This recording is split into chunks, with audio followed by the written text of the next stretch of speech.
Chinese and European Union officials meet to boost economic ties amid a global health crisis. Hello, I'm Anand Naidu, and this is The Heat.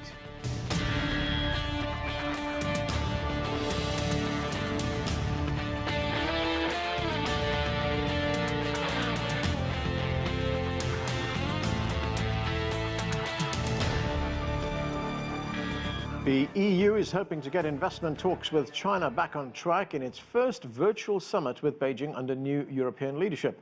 While the Chinese side is focused on finding common ground, Brussels says sharp differences remain. We begin our coverage with this report from Toni Waterman. Intense and frank. That's how Europe described Monday's summit with China, the first high-level discussion since relations soured over accusations that Beijing spread disinformation about the coronavirus, a charge China strongly denies. In talks with Chinese Premier Li Keqiang and Chinese President Xi Jinping, Brussels said it laid bare concerns over market access, national security legislation in Hong Kong, and transparency regarding COVID-19. We've had this dialogue without any taboos, no holds bar. We've had a frank and open discussion. We've indicated the areas where we feel we should make progress, on trade, the economy. And it's an opportunity to take action, deeds, not just words. Brussels has accused China of not following through with commitments to open its economy and level the playing field, two areas that need to be addressed before Europe will sign an investment agreement with China. Commission President Ursula von der Leyen said China needs to give the matter high-level political attention if there's any chance of getting the deal done by the end of the year. The summit was only a starting point. Progress implies cooperation on both sides, implies reciprocity, and implies trust. As European Union, we're committed to making swift and substantial progress. We count on the Chinese leadership to match our level of ambition. China took a more positive view of Monday's summit. After the meeting, President Xi Jinping said there is no fundamental conflict of interest between the pair, and that China should be viewed as a partner, not an opponent. President Xi also said China would continue to deepen reform and open its economy, and he called on the EU to do the same. Beijing has criticized Brussels' plans to introduce tougher rules around foreign subsidies. During the summit, Brussels reiterated what it calls grave concerns over the new national security legislation in Hong Kong.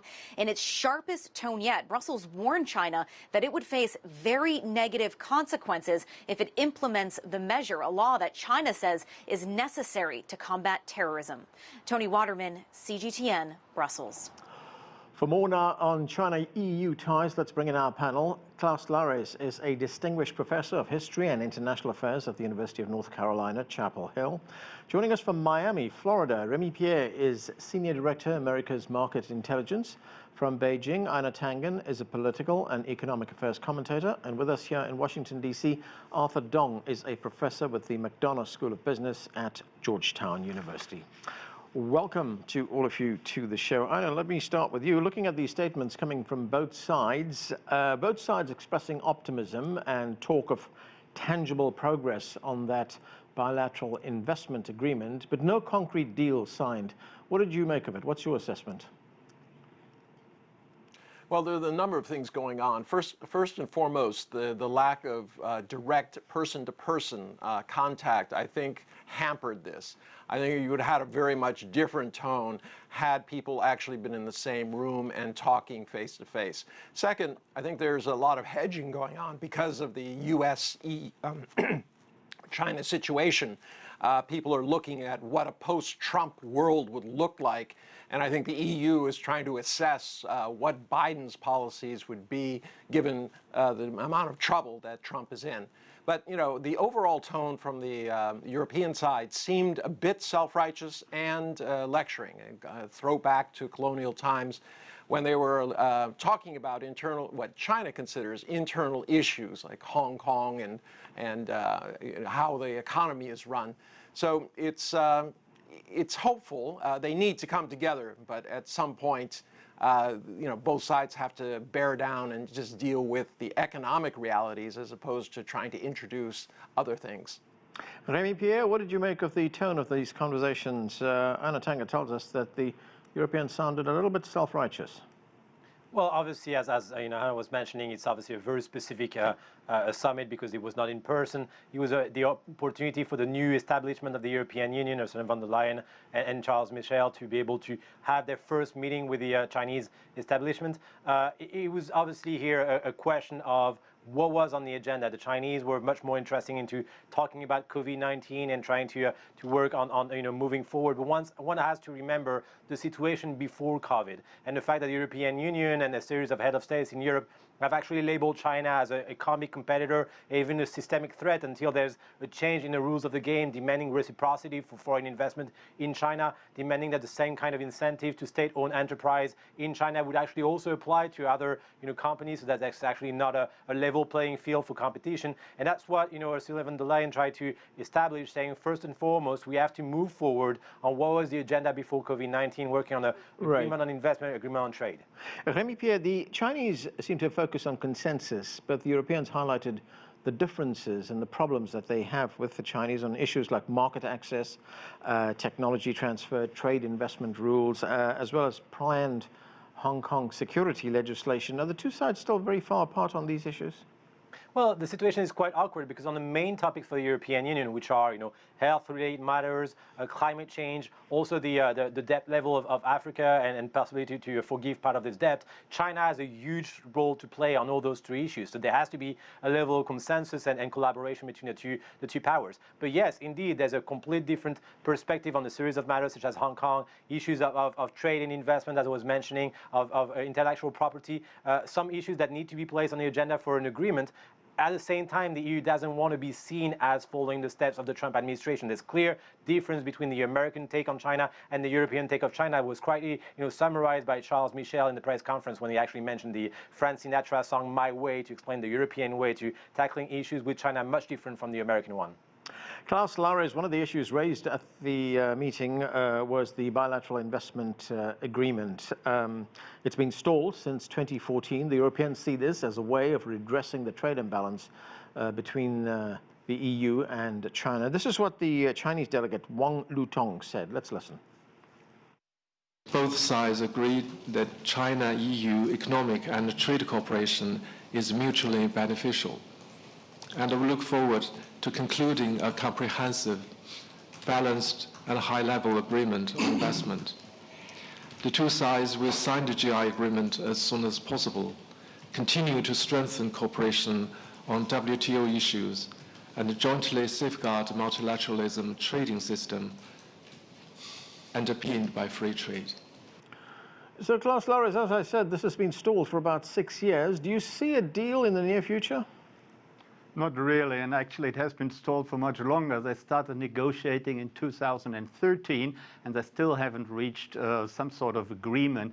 And the Chinese hope very much that by the end of the year, some agreement, the investment treaty, will be agreed upon. But I think the European Commission and most European governments view that very skeptically. I would say the summit wasn't a failure, but it wasn't a great success either. There are lots of hurdles on the way to an investment treaty. And one of the hurdles which keeps being mentioned by the Europeans and which the Chinese delegation seems to ignore all the time, that is really state subsidies.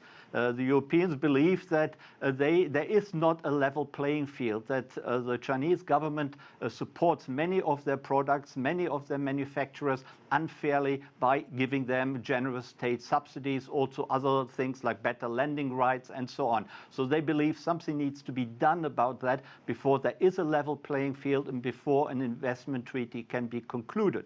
Of course, everyone would like if an agreement were to be reached by the end of this year. But I think after this summit, which really was a clash of views and a clash of opinions, it is unlikely that in the remaining 6-7 months that such an investment treaty can be concluded. However, I do believe eventually, probably next year, 2021, such a treaty is very much likely to be agreed. But I think the Chinese really need to move a little bit more and need to be more flexible. China said that they want to have a halfway house. And for the Europeans, it sounds as if they just have to give up 50% of their principles and give in to what China has in mind. And some issues like subsidies are non-negotiable for the Europeans, for both the European Commission and most European governments. And I think these things need to be overcome, and both sides need to make a genuine effort to get there. So flexibility on both sides is really required. And of course, from a European point of view, there is greater flexibility asked for as far as China is concerned. What are your thoughts, Arthur Dong? Can these differences be bridged perhaps by next year? No, I would agree with Klaus. I think he made some very important points with regard to some of the sentiments that are being expressed by this new leadership in the European Commission, mostly focusing on the ability of European key industries and key companies within the European marketplace to compete against the power of state-owned companies that are emanating from China. And just to give you an example, I'll cite an example here. There are about 3 major rail car manufacturers in the world right now: Alstom of France, Bombardier of Canada, and a China Rail Construction Corporation. Well, in recent history suggests that China Rail Corporation has been bidding on the replacement of rail cars, particularly passenger cars, all over the world, and they're coming in at 50% less than the pricing that's being offered by companies such as Alstom. And so as a result of this, this is sort of generating a negative sentiment on behalf of the European industries, as well as reflected now by the European Commission, that dealing with the threat of Chinese competition is, in a sense, an existential threat to the very existence and livelihood of many of these key industries that reside in Europe. Arthur, to what extent do you think the European negotiators are influenced or are aware of the fact that there is a trade spat right now between the United States and China? Not just a trade spat, it's a diplomatic spat, it's a security spat as well. Do you think they want to be careful not to be seen as siding too much with the United States? On this point, I might disagree a little bit. I'm starting to see a little bit more of a harmonization of views between the European Commission and the United States, both of them sharing this sort of view that they're dealing with a different China, and a China that is more aggressive in terms of its economic, in the pursuit of its economic interests, as well as a government that is in a sense having a greater deal of influence in the day-to-day lives of Chinese citizens. And now this Hong Kong situation, that's certainly a fly in the ointment that is certainly going to complicate any degree of success of these discussions moving forward. Einar Tangen, there are also concerns that China may be favoring American companies at the expense of European companies because of the trade deal. Is that a valid concern for Europeans? Yes, it is. I mean, obviously, if China is buying from the U.S., they're not buying from Europe. But that's something that Europe and the U.S. have to address. This was not something that was voluntarily put on the table. This was a Cold War tactic that Donald Trump used with threatening tariffs and things, the same things he's threatened against the EU. But let me address 2 points. This idea that somehow the EU is free of subsidies is complete nonsense, both in agriculture and also Airbus. The EU is just piling it on thick. So it looks a little bit hypocritical for them to be lecturing everybody else about subsidies when they're, in fact, they have lost many cases before the WTO, and it's very well acknowledged that they do that. Also, this idea that, China comes in at 50%. Well, I thought that was called competition, and that used to be something that was always vaunted by the EU and the US as long as they're winning. So this idea that China can produce at lower costs because they're more efficient and they have a lower labor cost is just the reality. And if these companies want to compete globally, they have to change their supply chain, do what is necessary to bring their costs down, not simply try to make sure that Chinese firms have to increase their price so that these folks don't have to do the actual work. Yeah, can I come in here? Yeah, sure, go ahead. Yeah, I mean, that is of course true what the speaker said, that also the EU subsidizes some of their products, and Airbus is a very good example. However, it is also true that the Chinese market is much more closed than the European market. You know, financial services, computers, biotechnology, many other things, the media, of course, they're all really close to European and to other Western companies, while the European market is totally open for Chinese companies, and only recently an investment screening has really been introduced in Europe because of the tendency of Chinese companies to buy up really crucial robotics companies and other high-tech technology. And I think that is unfair. There is not a level playing field here. Of course, it can be created, and I think it will be created in the future, possibly next year with a bit of luck. But right now, it's not very even at all. Right, Klaus, but aren't those two very different things? We're talking about subsidies and we're talking about market access. That's true, yes, but it still is part of the same picture to get to an investment treaty. You know, both need to be on an even level. Otherwise, such an investment treaty will not be possible. Remi Piet, the Europeans have characterized China as a partner on some issues, like climate change, for instance, but sees some differences with the Europeans on other matters. And in fact, that prompted President Xi Jinping to say that Europe is seen by China as a partner, not an opponent. I mean, how complicated is this relationship? Well, it is complicated, first of all, because it has to be analyzed on different levels. I mean, there's the Commission level and the Council level that speaks on behalf of the European Union with difficulties sometimes to find consensus. There's also the issues of, you know, bilateral relationship of China with some individual states. Obviously, the investments of China are stronger in Greece, in Italy, for example, that have potentially a bigger incentive to try to have a less antagonistic talk towards China, while other countries in Northern Europe are usually a little more defensive and don't have as much, you know, interdependence, especially dependence on Chinese investment in infrastructure. However, what we have to see here is that if we were to postpone an agreement between China and Europe on investment, it would be a real defeat for Angela Merkel. It's her last year in Germany in power. She has been 15 times to China over the time, 12 times to China over the time of her administration. Really wanted to move forward with finding, you know, the key determinants of a trade and investment agreement with China, and that has not been a possibility until today.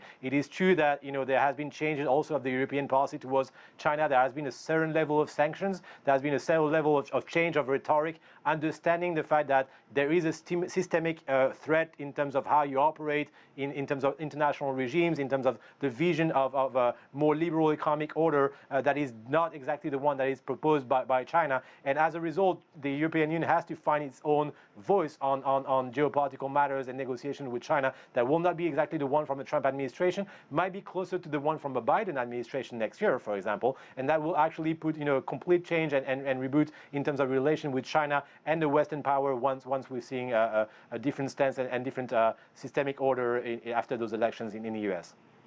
Arthur Dong, of course, the Europeans must be looking very closely at the trade deal, the status of that trade deal between the United States and China. And there appears to be some very confusing messages coming out of the United States right now. We had the White House trade advisor, Peter Navarro, in an interview with the US channel Fox News, in which he said that he thought the trade deal was done, it was over. And then President Trump issuing or tweeting late at night that, no, that deal is very much alive. This is how the Chinese responded to these mixed messages. Let's listen to this. The remarks you mentioned by the American politician are completely groundless and absurd. He consistently lies and has no honesty or credibility. As for the question you mentioned about the trade agreement between China and the US, China's stance on the issue has been consistent and clear. For specific questions, I would refer you to the authorities in charge. So, Arthur Dong, how does this look when we see mixed messages like this coming out? Well, it certainly doesn't help your credibility with regard to going into these further discussions with U.S.-China trade. And certainly the revelations by former National Security Advisor John Bolton, as revealed in his book that was just released today, with regard to President Trump's real thoughts about conducting a successful trade negotiation with China. This is all part of this political dynamic that's going on as President Trump fights for his political life going into the November elections. So all these things taken into consideration, I think for the Chinese side, very carefully reading into the tea leaves in terms of what U.S. intentions are moving forward. Einar Tangen, I want to get back to something that Klaus Larres mentioned a moment ago, and that is that the Europeans feel that they don't get the kind of welcome in China that the Chinese get in Europe. What do you make of that criticism? Well, I think given that many of their economies depend on China, it's not a good idea if I want to make a trade deal with you, if I start criticizing the way you live in your house. That's not going to work very well. So, I mean, this idea that somehow the Europeans are being singled out and victimized sounds more like a Trump idea than anything else. The reality is, I live here in Beijing, have for 15 years. I don't really detect any kind of bias against foreigners. In fact, it's just normalized. We used to be almost worshipped. People on the trains would come up to me and say, "You're a foreigner. We're so glad to have you here. We want to learn from you." Now that has gone away as the financial crisis and other things have revealed that we are not gods. We are just simply people trying to struggle, just as China is. So I reject this idea that somehow that the Europeans have a kind of colonial upper edge in terms of their ability to judge human rights and things like that. China has a different system. Human rights in China are very different, perceived very differently than human rights in the West. In the West, it's all about politics, being able to free speech, being able to vote, all of these things. But in the East, it's about economic opportunity, safety on the streets, the ability of the government to react to a health crisis. And I think in the long term, you're going to see that the report card on this is factual and that China comes out far ahead of all those people criticizing it. Well, can I come in here? Yeah, sure. Sorry. Go ahead. I mean, I understand what he says, but when you look at the Hong Kong situation, there clearly is the Anglo-Chinese Treaty of 1984, which of course gives Hong Kong a lot of autonomy for 50 years. And introducing that security law into Hong Kong, which probably will happen pretty soon, that is really undermining that treaty, which is with the United Nations. It's an international treaty. That has nothing to do with a different understanding of human rights. That simply is the breaking of a law. And I think that is not acceptable. And if foreigners criticize that, then I think the Chinese government should listen and perhaps take some of that criticism on board. One could say more things about the different understanding of human rights, but I think we all want to live in peace, in freedom. We want to have free expression of speech and things like that. And I think that is curtailed in many parts, in many respects in China. Yeah. And I think here's real room for improvement and real room for discussion and negotiation. Right. And I think both sides should take that opportunity. Arlen, if I may. Okay, go ahead. Yeah, sure. If I may respond to that. Yeah, yeah. I mean, the EU is completely at odds with itself. North, south, east, and west are going at. The fact is that because they cannot agree on a common trade or even how to dig themselves out of the current financial crisis, they don't have a patchwork approach to COVID-19. They're now turning to the only issues that they can agree on, which are soft issues, ideological ones. And this whole thing about Hong Kong, the characterization by my colleague, I think is completely wrong. If he studied Article 23, there was a security law that was supposed to be imposed shortly after '97. It never was. You have a place, Hong Kong, but not by China, by Hong Kong, by all sorts of violence and things like this, and he acts as if this is the flowering of expression of peace. Yet in Europe and America, when there are riots going on, what happens? Oh, this is a very serious thing. It needs to be put down. Yeah. So, this kind of hypocrisy continues to underlie any kind of real communication. Okay, Remi Piet, you want to say something? Go ahead. Yeah, absolutely. I mean, Hong Kong is a very specific case, and there's going to be obviously a different narrative and opposition to what Chinese try to do in Hong Kong. Mm-hmm. But I think that we have to understand that the relation between China and Europe, in a larger comprehensive dimension.